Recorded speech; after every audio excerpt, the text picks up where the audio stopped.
What's up, Taiwan? I'm Yvonne Yang with news from here in Taiwan and around the world. Taiwan's Coast Guard is having to deal with a large number of Chinese vessels that are repeatedly trespassing in waters around the country. The boats range from small fishing vessels to larger oil barges, and there are no signs the intrusions are slowing down. John Van Trieste reports. Off Taiwan's Penghu Islands, a Chinese fishing boat rocks through choppy waves, its crew hunting for squid. It doesn't have permission to be here, and some local fishermen will later claim its crew is aggressive, stealing the catch and even the fishing gear from other boats it comes across. By the time the Coast Guard arrives, though, this tiny vessel has disappeared out to sea. 抵达通报海域后，仅发现本国籍船只，经询问现场作业渔船均回复未发现陆籍小型快艇。本队将持续针对可疑快艇深入追查。But this wasn't the only Chinese trespasser in Taiwan's waters in recent weeks. Taiwanese fishing crews sighted 2 other Chinese boats elsewhere off the same island chain Sunday. The Coast Guard is bringing in bigger patrol ships to meet this challenge. Boats like these may not just come to fish. Some military analysts see them as a test, probing Taiwan's resolve and ability to defend its own waters. This is a so-called Chinese type, a new type of hybrid warfare, which conducted by the Beijing. Actually, not only the so-called gray zone, and even it's involved about the maritime resources. For example, China sent their large fishing vessel even to the South Pacific, close to the Argentina. And while sometimes only 1 or 2 boats may be involved, there are also cases of more sophisticated intrusions elsewhere. In February, a team of 6 motherships released 29 smaller fishing boats into waters Taiwan has designated as a marine national park, a place where no fishing is allowed. The Coast Guard reports that often these boats fly no flag and have no name or home port painted on the side.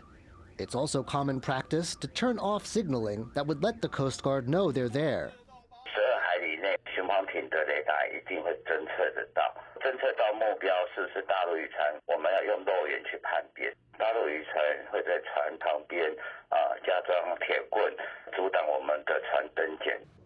Not all Chinese boats are getting away, though. On Sunday, the Coast Guard seized this Chinese oil barge, which it suspects was helping other Chinese boats refuel off Taiwan's northwest coast.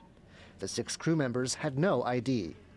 It expects to sort out punishments in the next 3 months. 前往永安外海西北20海里处查处可疑目标时，发现一艘无船名大陆船舶。那本队同仁立即将其带返台北港查处。 Chinese social media has taken an interest in these incidents, but the Coast Guard says reports it's abused Chinese crews are untrue. It says it will continue to uphold Taiwan's sovereignty in its waters. But the recent wave of unidentified Chinese boats means it has a lot of work to do. Alex Chen and John Van Trieste for TaiwanPlus. Thousands of Filipinos have gathered at The Hague, calling for the release of former Philippine President Rodrigo Duterte, who's facing charges of crimes against humanity for his war on drugs. His arrest is bringing closure to families of drug war victims, but supporters of Duterte have accused the current Philippine government of political persecution. Gina Lopez reports. It's been 7 years since salon worker Christine Pascual lost her son Joshua. The 17-year-old was shot dead in a police operation during former Philippine President Rodrigo Duterte's so-called war on drugs, one of thousands killed in the brutal anti-drug campaign. Like many other victims' families, Pascual has struggled for justice, and she says she feels little relief at the former strongman's recent arrest. Hindi ganun kahit nakulong na siya, hindi pa rin ganun ka nawawala. Parang andun pa rin yung uluha, hindi mo maalis sa katawan mo. Mamamatay kang nandun na yung sakit na hindi na maibabawi na anumang paraan. Duterte was arrested in Manila to face charges of crimes against humanity at the International Criminal Court in The Hague. This comes as he and his successor, current President Ferdinand Marcos Jr., had a fallout. In what's seen as a power struggle between the country's 2 most influential political dynasties. human rights activists have welcomed Duterte's arrest. But the controversial leader remains a popular figure, with thousands of overseas Filipinos gathering where he is detained in The Hague to call for his release, accusing the Marcos administration of politically persecuting Duterte. His daughter Sara, the Philippines' current vice president, has also been in town, overseeing her father's legal defense and questioning his arrest. He's very confident about the legal arguments. He's very confident about that what they did was wrong, and there is no case to begin with. Before his arrest at the Manila airport, Duterte was meeting supporters in Hong Kong. His presence in the city prompting speculation that he was there to seek asylum from China, a claim the Beijing government is now refuting. 中方从未收到所谓杜特尔特前总统及其家人向中国政府寻求庇护的申请。 Back at The Hague, security has been tightened around the ICC perimeter as Duterte's supporters continue to stake out the court's facilities. For them, the trial is a travesty, but for Pascual, it may just be the start of healing. Kamashu and Gino Lopez for TaiwanPlus. A growing number of Formosan Sika deer are being spotted in southern Taiwan, causing problems for the local ecosystem. Our reporter Sandy Chi explains. A sign of successful conservation. Thousands of Formosan Sika deer roaming in Kenting National Park in southern Taiwan. In only a few decades, the park's Sika deer population has grown from just 22 in 1980 to approximately 3,800 in 2024. The deer were introduced to the area from Taipei Zoo as part of a long-term rewilding program.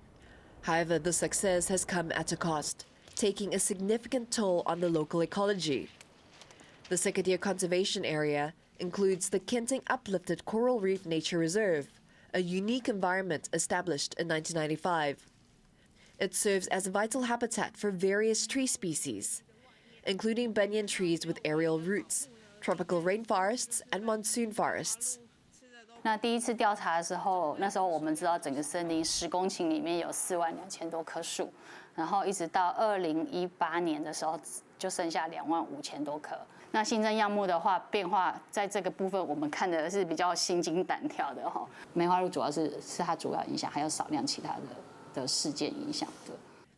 To help the trees recover and continue with the deer conservation, fences were installed in the park. However, the area faces challenges related to funding and maintenance. To control the Sika deer population, contraceptive vaccines are another option. But this approach also comes with its own obstacles. 它的出生季过后呢，在春天，然后一直到下一个繁殖季开始，一个生殖季开始就是秋天，这短短的大概半年的时间，你要在整个族群当中70%、80% 的鹿都能够达到。 Conservation is an ongoing challenge. Even when successful, experts say it still requires more planning and collaboration to safeguard both wildlife species and ecosystems, maintaining the balance of nature. Ryan Wu and Sandy Chi for TaiwanPlus.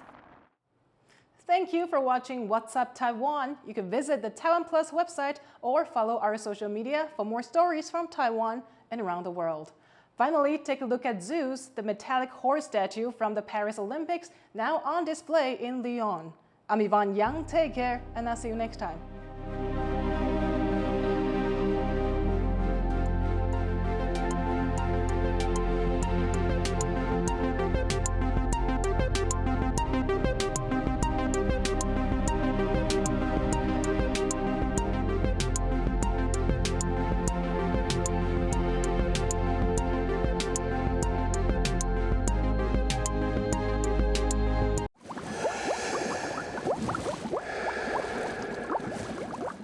For more news from Taiwan and the world, follow TaiwanPlus on social media.